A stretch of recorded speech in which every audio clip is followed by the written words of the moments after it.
Life process 2, transportation and excretion. Human being like other organisms need regular supply of food and oxygen.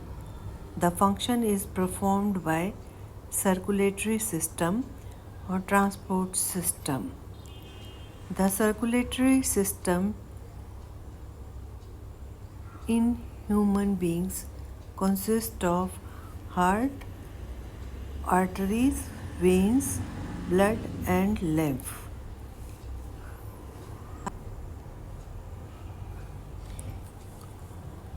Circulatory system in human being consists of the pumping organ, heart, blood vessels, arteries and veins, and circulatory medium, blood and lymph. क्या होता है? Deoxygenated blood. जो deoxygenated is a picture of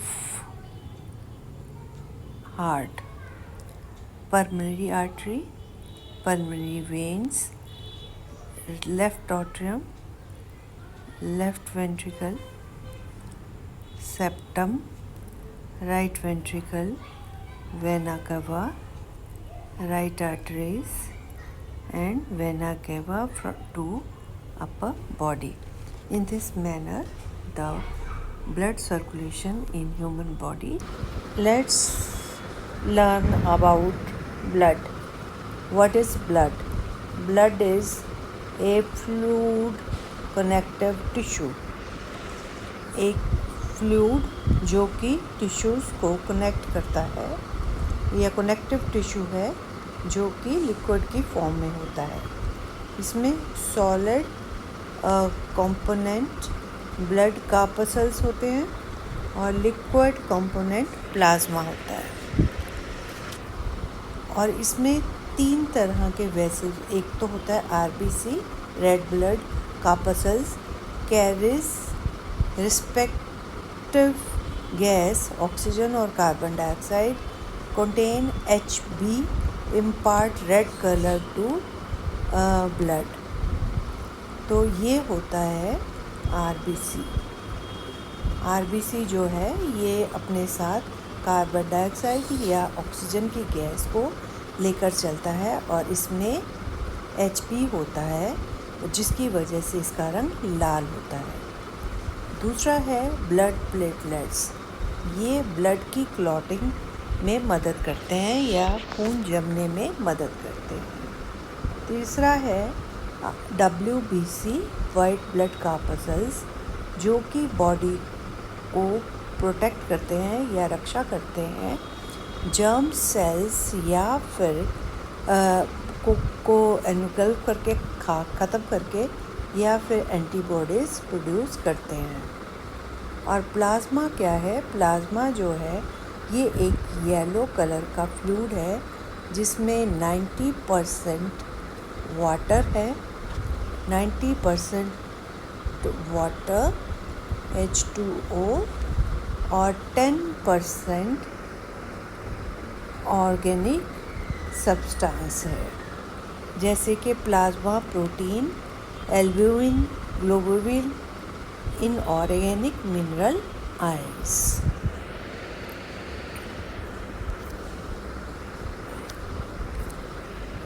lymph.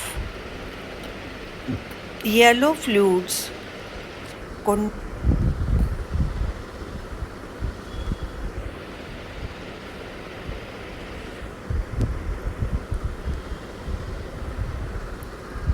yellow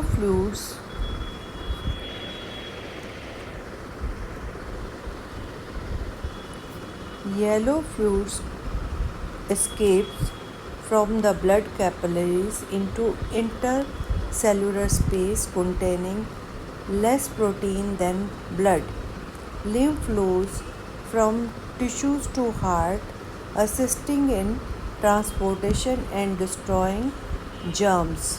lymph जो होता है yellowish substance होता है, liquid होता है जो कि ब्लड कैपिलरीज से इंटरसेलुलर स्पेसेस जहाँ पे प्रोटीन कम होता है वहाँ ब्लड के साथ घूमता है और अपने साथ ये टिश्यूज़ में ये हार्ट के टिश्यूज़ के आसपास फ्लो करता है और जर्म्स को डिस्ट्रॉय करता है। Next is blood vessels. दो तरह की ब्लड वेसल्स होती हैं, एक होती है आर्टरीज और दूसरी होती है वेन्स। आर्टरीज जो है वो ऑक्सीजनेटेड ब्लड को हार्ट से बॉडी पार्ट्स तक ले जाती है, accept pulmonary artery. Pulmonary artery जो है वो नहीं ऑक्सीजनेटेड ब्लड को ले जाती, बाकी सभी आर्टरीज जो हैं वो ब्लड को दूसरे पार्ट्स तक ले जाती हैं। Also called distributing vessel, thick and elastic. ये थिक और इलास्टिक होती हैं और इन्हें डिस्ट्रीब्यूटिंग आर्टरीज भी कहा जाता है, डिस्ट्रीब्यूटिंग वेसल्स भी कहा जाता है। इसी तरह वेन्स ये डीऑक्सीजनेटेड ब्लड को अपने साथ ले जाती हैं, डीऑक्सीजनेटेड ब्लड को ले जाती हैं बॉडी पार्ट्स से हार्ट तक, सिवाय पल्मोनरी वेन के ये सबको सारी बॉडी से ब्लड को हार्ट तक ले जाती हैं। Also called as collecting vessel, ये थिन और लेस इलास्टिक होती हैं।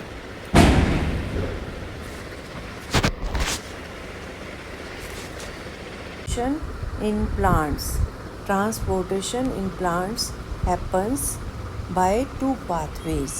जो पौधे होते हैं उनमें दो तरह से ट्रांसपोर्टेशन होती है, एक जाइलम, दूसरा फिलोएम। जाइलम जो है वो carries water and minerals from root to other parts of plant, no energy is used. Xylem जो है वो पानी और मिनरल को जड़ से दूसरे भागों तक ले जाता है और कोई एनर्जी का इस्तेमाल नहीं होता। और जो फिलोएम होता है ये फोटोसिंथेसिस के प्रोडक्ट्स को लीव्स, पत्तों से प्लांट्स के दूसरे भागों तक ले जाता है। Energy is used from ATP, और इस दौरान एनर्जी जो है वो उसका इस्तेमाल होता है।